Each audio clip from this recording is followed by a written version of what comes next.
ശിഷ്യന്മാർ പലയിടത്തും സഞ്ചരിച്ച് യേശുവിൻ്റെ സുവിശേഷം അങ്ങോട്ട് അറിയിക്കുവാൻ തുടങ്ങി. യേശുവിൻ്റെ അദൃശ്യ സാന്നിധ്യമായ പരിശുദ്ധാത്മാവ് അവരോട് കൂടെയിരുന്നു.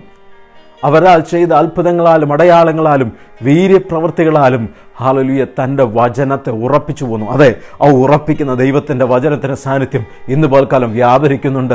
അത് നിങ്ങളിലേക്ക് ഇപ്പോൾ തന്നെ ഇറങ്ങി വരികയാണ്. അതെ, ഹല്ലേലൂയ, ഇപ്പോൾ തന്നെ രോഗത്തിൻ്റെ അവസ്ഥയിൽ ആരെങ്കിലും എനിക്ക് വേണ്ടി കടന്നു വന്നെന്ന് പ്രാർത്ഥിച്ചിരുന്നെങ്കിൽ, ഒരു വ്യക്തിയെങ്കിലും ഒരു സ്വാന്തനമായി ഇറങ്ങി വന്നിരുന്നെങ്കിൽ, എങ്ങനെയാണ് ഇതിനകത്ത് എനിക്കൊരു വ്യത്യാസമില്ലല്ലോ എന്ന് പറഞ്ഞ് ഭാരപ്പെടുന്ന ചിലരോട് ദൈവത്തിൻ്റെ ആത്മാവ് ശക്തമായിട്ട് ഇടപെടുന്നു. ഈ സമയം തന്നെ ദൈവത്തിൻ്റെ ശക്തിയേറിയ കരം നിങ്ങളുടെ ഭവനത്തിലേക്ക് ഇറങ്ങി വരികയാണ്.